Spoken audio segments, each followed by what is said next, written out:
আসসালামু আলাইকুম। সবাই কেমন আছেন? আশা করি ভালো আছেন। আমরাও ভালো আছি। আমি আজ আবার একটা রেসিপি নিয়ে চলে এসেছি।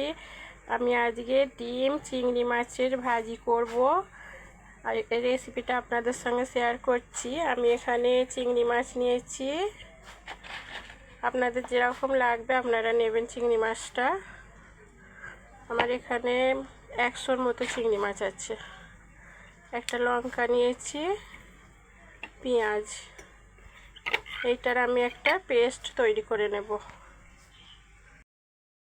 আমার চিংড়ি মাছের পেস্ট এখানে হয়ে গিয়েছে। এবার আমি এর মধ্যে কিছু মশলা অ্যাড করব। এখানে হচ্ছে হলুদ গুঁড়ো, লঙ্কার গুঁড়ো, ভাজা জিরে গুঁড়ো, গরম মশলা, লবণ, আদা রসুনের পেস্ট। এটা আমি এর মধ্যে সব দিয়ে দিচ্ছি। এবারে এর মধ্যে আমি একটা ডিম দেব।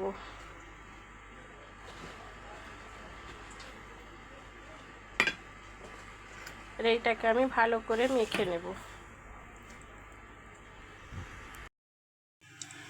আর তেল গরম হয়ে গিয়েছে, আমি এটা তেলের মধ্যে দিয়ে দিচ্ছি।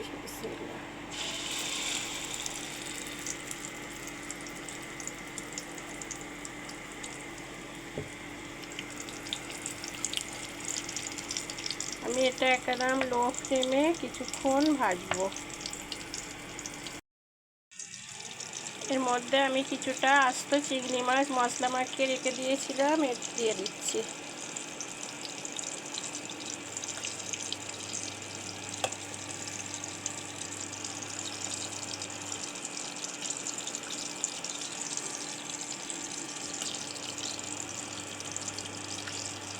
এটা একদম লো ফ্লেমে করতে হবে, খুব বেশি জোরে দেওয়া যাবে না, তাহলে ভিতরটা কাঁচা থাকবে, পুড়ে যাবে উপরটা।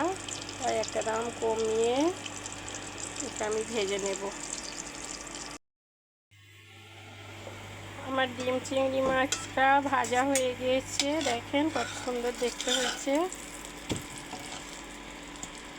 এটা আপনারা অবশ্যই বাড়িতে করবেন, খেয়ে কমেন্ট করে জানাবেন।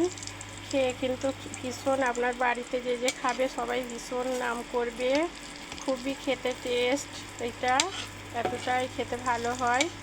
অবশ্যই করবেন, করে আমাকে কমেন্ট করে জানাবেন কেমন হয়েছে। আমার চ্যানেলটা ভালো লাগলে লাইক দেবেন, শেয়ার করবেন, সাবস্ক্রাইব করবেন।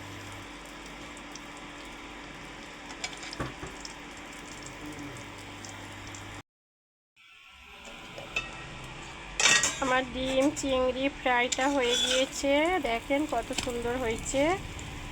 এটা দেখতে যেরকম সুন্দর, খেতেও কিন্তু ততটাই ভালো। আপনারা অবশ্যই বাড়িতে করবেন, এটা করে আপনার বাড়ির লোকেরা খেয়ে দেখবেন ভীষণ নাম করবে।